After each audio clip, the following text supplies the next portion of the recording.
Dalton and Michael Seibel even called consumer ideas like target. But YC's latest batch is like over 80% enterprise. What would you say to founders like me who internalize that advice so much? Yeah, I don't think they're entirely wrong if what the goal is to get the highest percentage of companies to the next stage. It's easier to get to the next stage as a B2B company.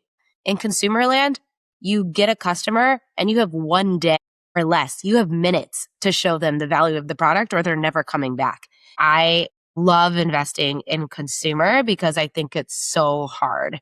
It's like the Olympics every day to just get a basic product off the ground that customers want to return to the next day. I just thought it's less competitive with B2B because less people have access to that population of users.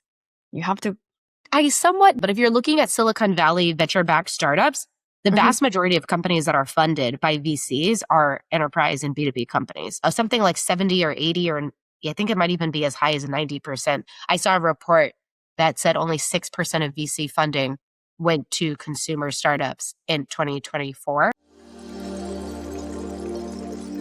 They might not know exactly what the world's going to look like in 15 years, but they can have a hypothesis and they should be able to infect the listener on the other side of the table from them with their energy and passion and enthusiasm that vision is a possibility. I run this sci-fi tech club on the side, for example, where every month we read science fiction books or movies. And in part, I do that because I always want a portion of my brain to be living in the future so that when a founder comes and tells me about this vision they have, I can see some parallel somewhere to one of the many, many dreams I've read or had about the future.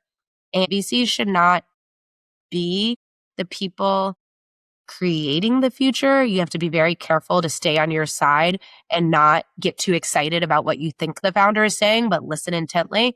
But we do have to recognize when other people, the founders, are actually telling us about a vision of the future that is very credibly likely to come true.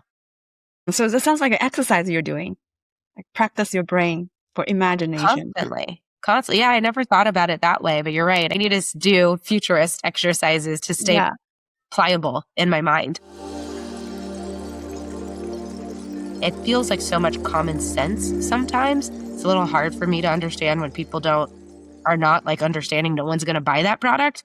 But it's not so common sense, believe me. I talk with a lot of technical founders and almost 90% told me that the hardest part is go to market for them.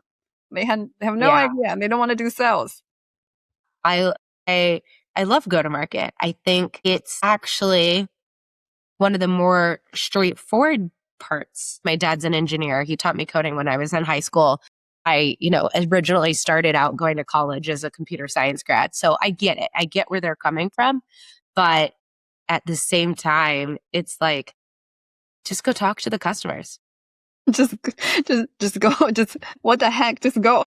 Just go.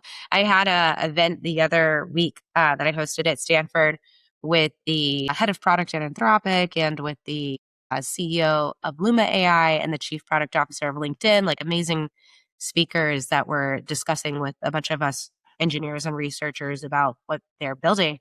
And it was like the future of product management was the topic. And they were saying, we still can't exactly get all of the engineers to talk to the customer, even though now the AI is writing a lot of the code on their behalf. The engineers should have more free time to go do some of the product-y type of stuff. And it's like, did they want to? I don't know. As a builder myself, one trend I am seeing a lot is everything has a chat interface. I'm so tired of that. Yeah. I think this is a function of not having new interfaces and not having new platforms yet, and also just being very early in the cycle. If you think about the internet and when we first got browsers, a lot of what people put on those web pages looked just like newspapers or just like printed out pieces of paper. Same with mobile. We started to understand that the 3 lines across the hamburger icon meant a menu. We started to understand that the whole web page didn't just have to be vertical, that you could swipe left and right. And Tinder obviously made this a much more famous UI. I think we're still developing those for AI. I really hope we're going to start getting what I call like user dials for the model. Because right now, all of the weights are determined by the researchers and the teams that build the product. But I want a personality dial.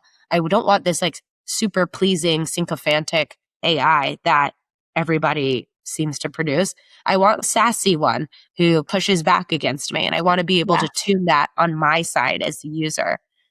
I think voice, we still have a lot of surface area. I wrote an article called Voice Buttons. How could you communicate some of the emotional context from how a voice speaks to when it's dictated? And you could like visually see some of the emotion that was spoken into it when you send a text message, but that was originally delivered as a voice artifact.